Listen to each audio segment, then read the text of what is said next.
Hey YouTubers and YouTubettes, today is a very momentous occasion. I finally get to upgrade my computer.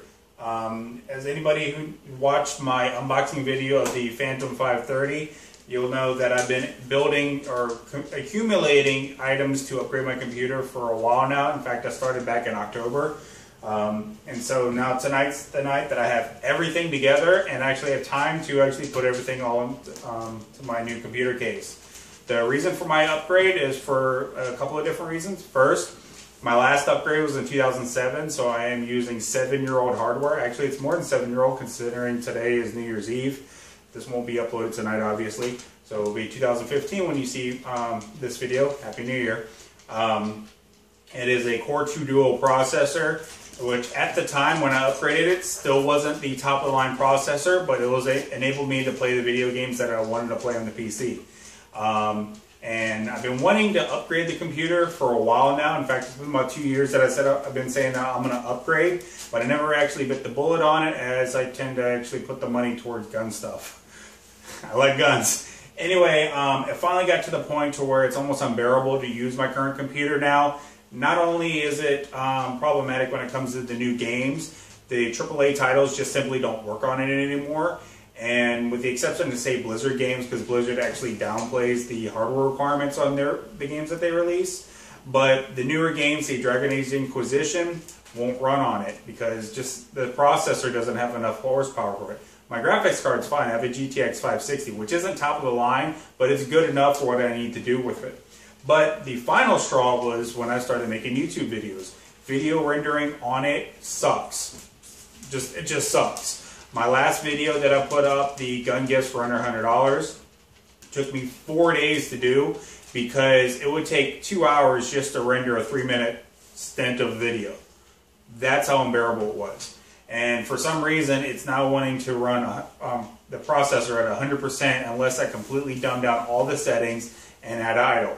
Once I start doing anything, the processor ramps up to 100%.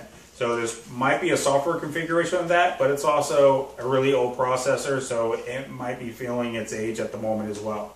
I still plan on using my old hardware towards maybe building an emulator box, but that's down the road. And you don't care about the old hardware, you care about the new one. So what am I upgrading to? Well, the processor is going to be an Intel i7.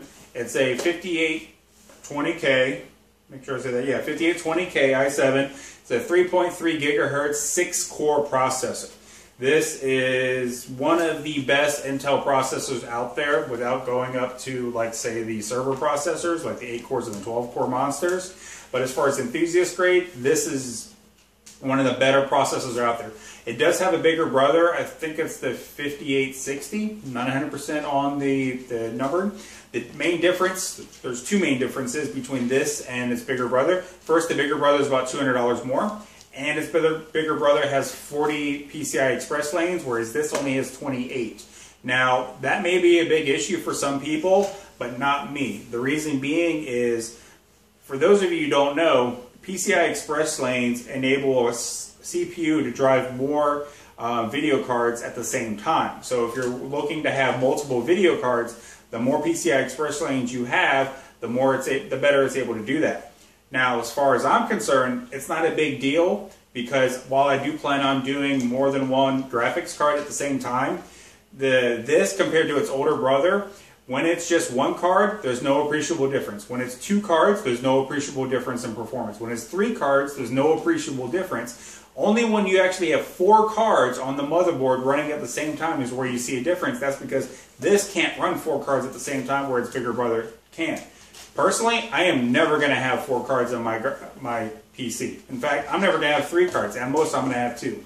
Even if somebody were to gift me 4 GTX 980s, I would sell them and get a neat GTX 970 and pocket the rest of the money. In fact, the money left over, I'd probably have enough to buy a Tavor.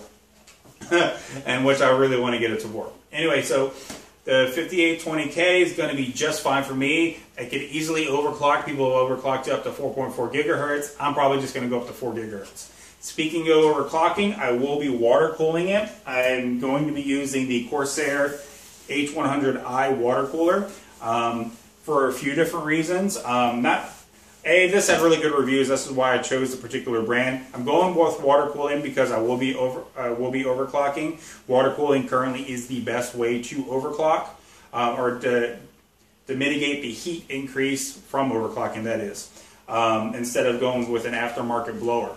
Now, since this is an enthusiast grade CPU, it is not going to have a stock cooler.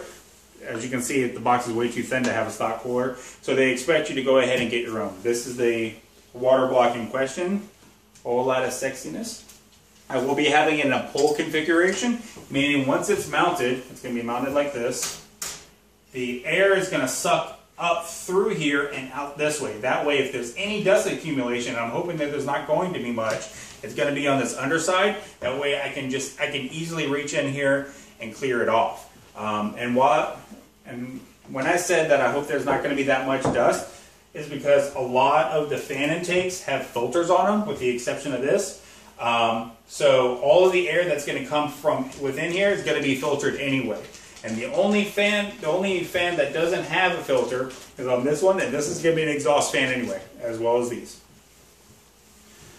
So yeah, I'm going to go with the water cooling.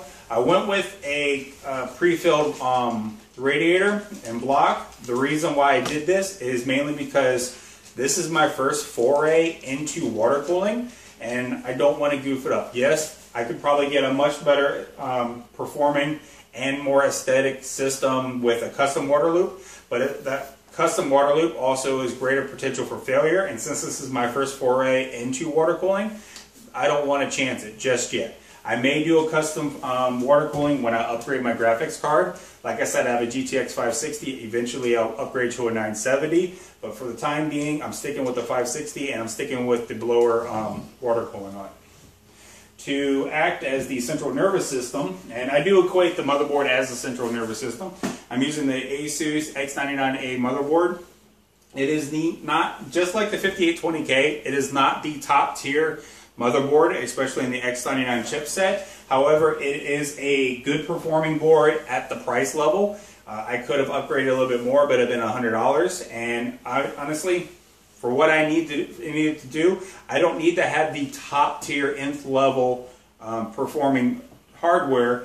Something just below that is just perfectly fine with me. And if history has taught us anything, it's usually not the very tippy top that actually has the most versatility and reliability in the long haul. So I am perfectly fine with this. It had plenty of good reviews, just like the processor, just like this. And to round it all out, I'm going with 8 gigabytes of DDR4 PC2400 memory. 8 gig may not sound like a whole lot, especially for any modern enthusiast grade case or system. However, currently I'm running at 6 gigs, and so a 2 gig increase, especially with the new CPU, will be just fine. Also, I had to make a decision. Either A, I could get 8 gigs now, or B, I can get 16 gigs later. Now, meaning I can build my case now, I went ahead and got the 8 gig. And next payday, I'll go ahead and get the other 8 gigs and slide them in. This can handle up to at least 30, actually the board can handle probably up to, I think, 64 or 120 gigabytes of memory. I'm not 100% sure. It's a crazy high number that I'll never get to. The processor, I can't remember how much it can hold up to, but I am never probably going to upgrade past 16 gigs. 16 gigs is a crazy amount, and I don't multitask enough to justify anything more than that. And be honest, past 16 gigs, you really don't see that much of a performance increase for what I plan on doing, which is video editing and AAA game titles. Same goes for like the graphics cards. I'll probably never have more than 2, because past that, you really don't see an appreciable difference, especially for the amount of money that you're shelling out. I had a brain fart that I was about to tell you, but I can't remember. Oh, as far as what I'm repurposing from my old computer, I don't have it here because my old computer is still hooked up. I don't know if I'm going to finish this tonight, and I want to play some more Heroes of the Storm. I bought a 240 gig Kingston SSD card for my boot drive. I have 3.3 terabytes worth of storage space on my optical drives. That's a 1 terabyte drive, a 2 terabyte drive, and a 300 gigabyte drive that I got a few years ago. I am not putting the 90 gigabyte ATA 100 hard drive in this computer. For starters, the the motherboard wouldn't know what to do with it anyway. It's so old, and two, it is very old, so it is very dated. But it's kind of interesting. I've kind of kept that 90 gig hard drive around because it was the very first hard drive I ever bought for my very first computer build. And I did the math, and my very first computer build was about 14 years ago, because I built it around 2000, 2001, and so I'm averaging an upgrade every 7 years. And it's funny because I built my very first computer because I wanted to do modern PC games. I upgraded it because I wanted to keep up with the modern PC games, and sure enough, I guess that's how us PC gamers guys go. The reason why I'm sinking so much money into playing modern PC games is because I am not in any way, shape, or form interested in the next-gen, not processors, consoles, the PS4 or the Xbox One. They don't flatter me, they don't intrigue me whatsoever. Basically, it looks like Sony and Microsoft built media centers that play games, and at the moment, that's how I view them, and there isn't enough games out there for them to justify me to dropping a whole bunch of money. And for those of you who might say, well, I couldn't afford it anyway, this costs more than an Xbox One.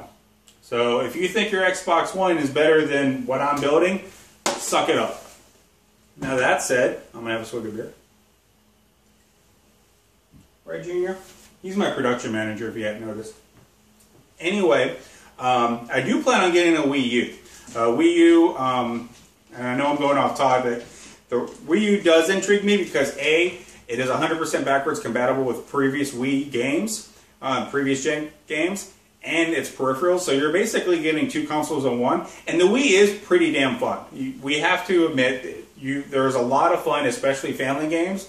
And so when my sister or brother-in-law come down with the kids, guess what? It's a very good family game, especially when you get on Smash Brothers or Mario Kart. So anyway, I am not going to be doing the whole build for you. That would be mighty boring, and then you'd be staring at me very ugly.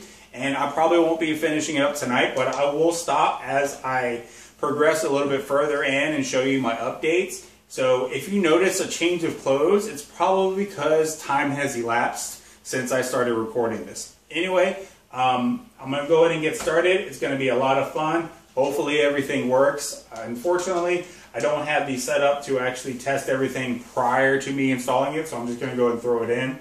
And I will see you in a few minutes. Ciao.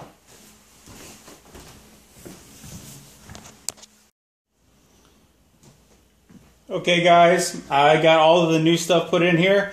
I got the water cooler set up. As you can see here, the radiator is right here. I don't know if you can see. I'm going to pan up a little bit. And the fans are up here. What's going to happen is the fans are exhaust up, and so they're going to suck the heat from the radiator out of the case and up this way. This is the water block. It's going to be cooling the CPU directly. This is why and it's going to double as a heat sink. The memory is installed. I don't know if you can see it. And of course the motherboard's installed. My next bit, actually before that, I got the initial case wiring set up. Did a little bit of cable management so it doesn't look like ass at the moment. Just wait a moment, it probably will in the future.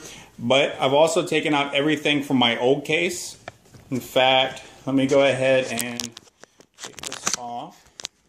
This is my old case. It served me well for a while, 7 years in fact, but it's feeling its age. In fact, the front fan works intermittently, and I'm going to repurpose the motherboard and whatnot probably for another project. I'm going to take the original power supply, which is a 735 watt. It is an 80 plus bronze. It should do me fine until I add at least another video card though. Here's the optical drive, the DVD burner. Here are the 3 disk drives, 1, 2, 3. I know I called them optical drives earlier, but they are disk drives. These will serve as mass storage. This is about 3.3 terabytes worth. This is my 248 boot drive. Windows 7 is already installed on it because I've been using my computer. Once everything posts and works just fine, I'm going to go ahead and wipe Windows just so I have a clean slate. I have been having software issues, so I want to make sure that that goes away with the whole new computer setup. And this is my GTX 560 video card. Again, not top of the line, but it will do for what I want it to do until I can afford a GTX 970, which I'm thinking maybe during tax season. Either that or I'll be getting a sliding glass door for the house. I really need one. I don't really need the other, so I don't know.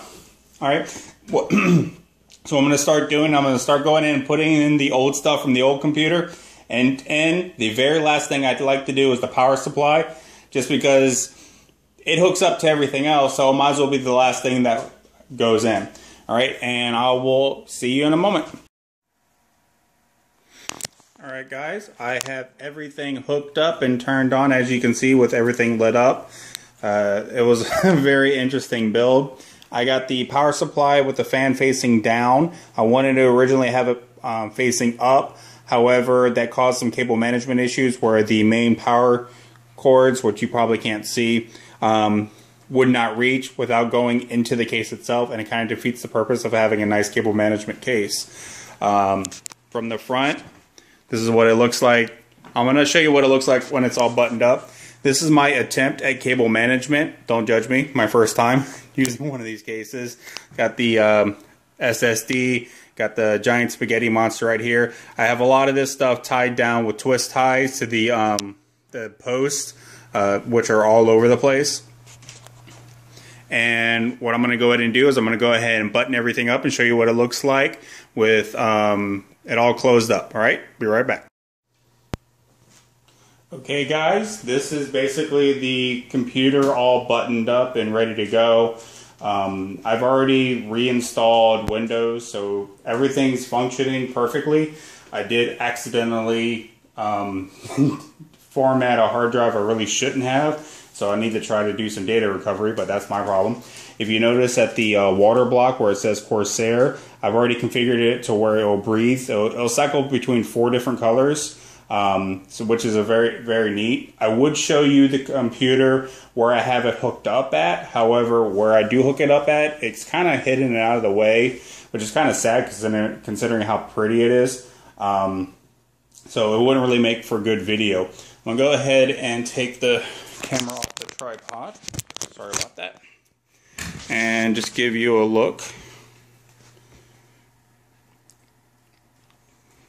We got the power LED, and you might see it blink. That would be the right there. That's the hard drive LED. This is the back where the or the side where all the cable management is. You might be able to see it, but there's a bit of a bulge, mainly because I suck at cable management. Don't judge me. Opened up.